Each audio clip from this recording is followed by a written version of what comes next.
Board's Healthy Relationships Subcommittee. I'm here with 4 of our other subcommittee members, Morgan, Bella, Ellie, Mary, and we will be discussing narcissism. Before we begin, I would like to provide explanations on 2 key concepts that will be talked about during the duration of this podcast.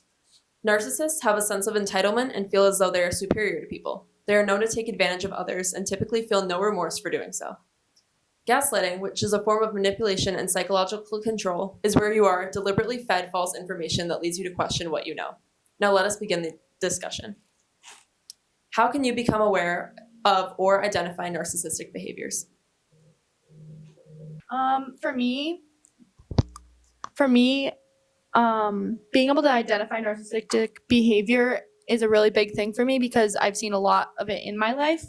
And being able to rule out when like someone's trying to control me and trying to find those things, even just in like the little things like asking me what I'm trying to wear or like controlling where I'm trying to go, even if it's tiny little things, like I try and be very self-aware about those things.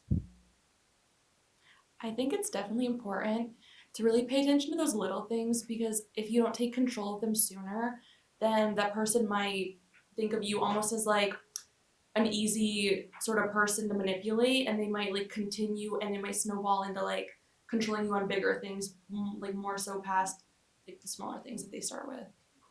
being the child of 2 people who are considered to be narcissists, I see it all the time. I was also in multiple narcissistic relationships, and it's just hard to see that all of that unfolds before you. And the more you let it control your life and the way that you act, the more they know that it's getting to you, and they can control you and tell you what to do and how to do it.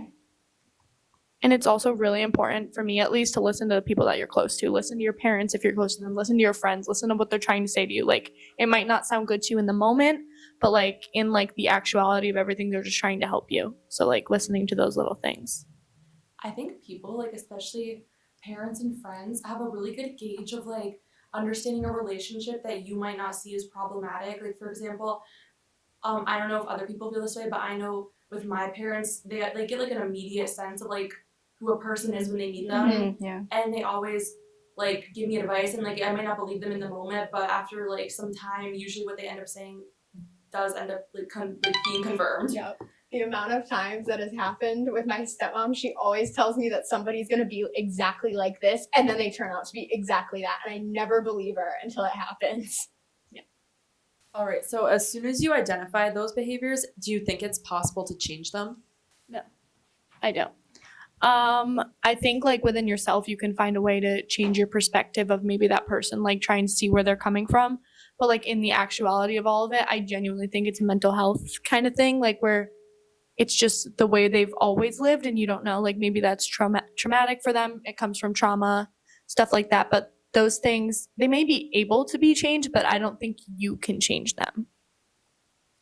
I think when you identify these behaviors, I think it's best to try to cut off the relationship or distance yourself as much as possible, because unfortunately, like you might think you can change this person, and like I am a like believer that people can change, but I guess in these circumstances, I just don't. I feel like it's gonna like consume you. It's gonna take a lot out of you, and it's just gonna drain you completely. So it's better once you start identifying these signs to distance yourself as much as possible. Yeah, I feel like everybody can learn to live with it if they choose to, but it's not beneficial, and it's never going to be, because the more you try and change them or try and make a stride to try and change them and how they act, the more aggressive it's going to become, and it's just going to get worse for you rather than better. Unfortunately, I think with the narcissism, it comes along with like the sense of superiority, obviously, and that almost is gonna make you not want to change because you think you're just, like above others. So why would you change your behavior? It's just it's pointless to try, and it's only gonna hurt you in the long term. Right, and I agree, and especially like Mary had said, like when it comes to manipulation, those people see their behaviors as okay because we make them okay. Like we don't call them out usually. Like that's at the end of the relationship when they just find someone else to go to. So like identifying those things, like we said in the beginning, is extremely important.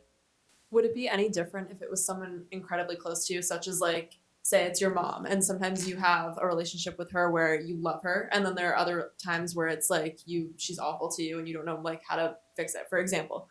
So would you be able, do you think you could change that or walk away forever, like estrange yourself, for example, something like that? Would you be able to walk away forever because it's your mom? So it's not like it's like a relationship where it's like a little less, more like, you know, it's not like, right, it's not maternal. So it's like, I don't know. I think it's all personal circumstance. Some people are willing to still be close to their parents if their parents are like that. Some people are still willing to stay as long as they can with a narcissistic relationship. It all really depends on how strong you are as a person and how attached you are to that person. Of course, I think that people, especially with like a familial relationship that you're close with, might be drawn to stay. But of course, it's based on personal circumstances. If you're willing to put up with these behaviors, because it's like a maternal situation, I think it's best to like distance yourself as possible. I mean, you might not be ready to cut off the relationship completely. So if possible, as you get older, maybe try to like distance yourself a little bit. But of course, it's just based on personal circumstances. Yeah, 100%. And I think it's really based on what you mentally can handle too. Like Mary had said, if you grow up with like a narcissistic mother or father, like that's what you're used to. And it changes as you get older. Like obviously when you're a teenager, everyone like it's the normal thing to like be annoyed with your parents. But I'm sure like with a narcissistic parent, it's even harder because they don't even understand where you're coming from. So like just finding a boundary for yourself that makes you comfortable and makes you feel safe and understood. Like if you have other people in your lives and that's like a distant but still their relationship, or if it's a I'm all done, like it can go however anyone personally wants to deal with it. I think with regard to like a familial narcissistic situation, it might, like Bella said, it might seem like normal to you because that's all you know. So of course, like as you get older, you might realize that this behavior isn't okay, and at that point, you might decide that your circumstances have changed. Maybe you do want to distance yourself, or completely cut ties with your family. It's totally up to it's totally up to you. But of course, that relationship is going to change when you sort of become less dependent on your family. All right, so to move from narcissism to gaslighting, has anyone here ever been gaslit? Is there like a personal situation where that has happened? Does anyone want to share that? I would be willing to. My like freshman into my sophomore year, I was in a relationship with a guy. We were like talking but not dating. Of course, that's how it always goes. But he was extremely narcissistic and he gaslit me a lot. It was a lot of like, if you don't do this, I'm gonna do that. He was never abusive towards me, but he was extremely like emotionally abusive. Like he said a lot of things that like really messed with my head. And it was really hard. Like I was on and off with him for about a year. So thankfully I finally listened to my friends and I was like, you know what, this isn't good for me. Like I shouldn't be here. And it was a lot of like cheating. Like we were exclusive, but we weren't dating, which should have been a red flag for me. But it was a lot of like he would be with another girl and like I would find out and I would be like, oh, you know what, it's okay because like he came back and it's all good, and like I'd be upset and he'd apologize and like all of those things. And then when it came back around, like when it happened again, it would happen again and I would let it happen again. And it's just a cycle from that point. So besides obviously like a romantic relationship, what about like platonic relationship, like with a friend? Like has anyone experienced that, like being gaslit by their friend or maybe even like their parent? I know we keep going back to parents, but even still. I feel like with friends, it's not as much psychological as it is manipulation. I feel like a lot of your friends are going to try and be like, oh yeah, I don't like her. And then next thing you know, they're off with that same person. And you're like, what is happening? I thought you just told me that you didn't like that person. So I think that's more the like screwing with your head type of thing. So kind of, I guess you could say playing the devil's advocate, like why do you think that a narcissist acts that way? Because I always like to I like to think why people are doing the things that they do and really break it down and be like, why are you doing this to me? Why are you not doing it to somebody else? Or why are you doing it to everybody around you? Like what's the problem? I think a lot of it stems from where you grew up and how you grew up. I think a lot of it is how your parents brought you up. If your parents are a narcissist, you're probably going to be a narcissist unless you had an outside person that taught you that that's not okay. Like in my circumstance, I had my stepmom. My stepmom raised me and taught me that that was not okay and that's not normal. I think the question of like where does the narcissistic behavior stem from is really like a nature versus nurture debate. Obviously, you could say that some people maybe they were just born with it. Maybe this is just how their brain was wired. Maybe this is just how they came to be. But also, I do think, like Morgan said, it largely is the environment you grow up in because when you're younger, like this is your familial relationships or like the friends, like that's how like that's gonna shape who you are as a person as you progress through your life. And so if you're surrounded by these like poor behaviors, then that's what you're gonna start modeling because that's what you think is right. Yeah, also, I think that, like, when people ask themselves, like, why is it happening to me? I think a lot of it has to do with, like, the guilt that comes with setting boundaries and saying no to people. And no one should ever feel guilty for saying no, for setting a boundary. Like, I honestly think that a lot of people who experience narcissists, like, targeting them are most of the time, like, the really good people because they don't know how to, like, say no to people. You know what I mean? Yeah, I 100% agree. So, my grandmother is like the sweetest lady ever, but when it comes to religion, she is incredibly narcissistic, which is odd because in other ways she's so understanding and like can take things in. But when you talk about religion with that woman, it's like over. I just came out as bisexual to my grandmother about 5 months ago. And when I told her, like, she was just not, she was like trying to manipulate me out of my sexuality. She was like, no, you're not. Like, you're just in a phase. Like, it was all of these things. She made like this list. Like, she just went down this list of why I was like that. And I was like, nope, like, that's just who I am. Like, I have a girlfriend. And just the way that she changed her demeanor around me was insane. And the way that she tried to literally convince me out of my sexuality was also insane. And I feel heard by a lot of my other family members. I'm incredibly lucky for that. But like having someone that you love so much, like not being able to understand who you are sucks. Thankfully, she's not like attackful or like anything like that. She like will say things, but I've learned how to swallow them and move on. But I think that like especially like people that are maybe in the older generations, like or even now, like religion is a big thing, and like even narcissism can be like random things. Like maybe they're not like that all the time, but that's also manipulation. So it's kind of like things like that. So do you ever think that there is like a certain type of person that you shouldn't set a boundary with because say they're your grandmother and it's that respect level where it's like you should respect your like elder people, I guess, your grandparents, or is it like you need to set a boundary because that's who you are and you can't be like, oh, I can't. Sorry. Okay.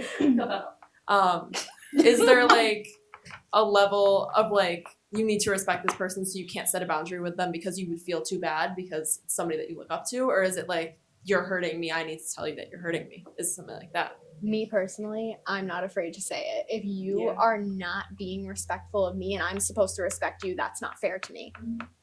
If you expect me to respect you, I expect mutual respect. Right.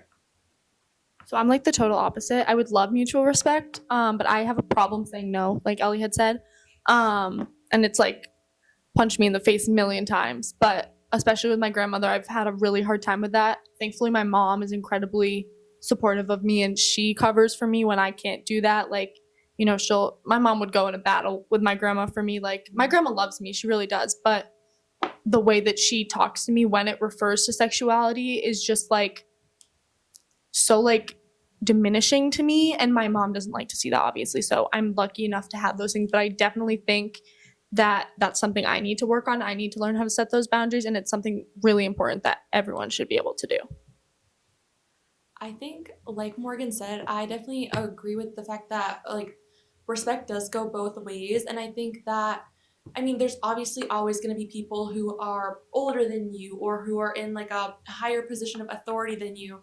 So it might seem sort of nerve-wracking to speak up to a person like that, but I think it's really important to establish these boundaries because like I like to think that it's our like we're all living this life for the first time, and even though you might be older or more experienced in some ways, like it still doesn't diminish the fact that like we all deserve respect no matter who we are, how old we are, what background we come from, things like that. A lot of it's ideologies. Everybody thinks of things differently, and a lot of that has to do with where they grew up and what time they grew up. Like now all of us are more aware of like being gay, being bisexual, being a lesbian, like, and nobody really has anything to say about it because it's normal for us. But people like our grandparents' age, they don't get it the same because back then it was not okay.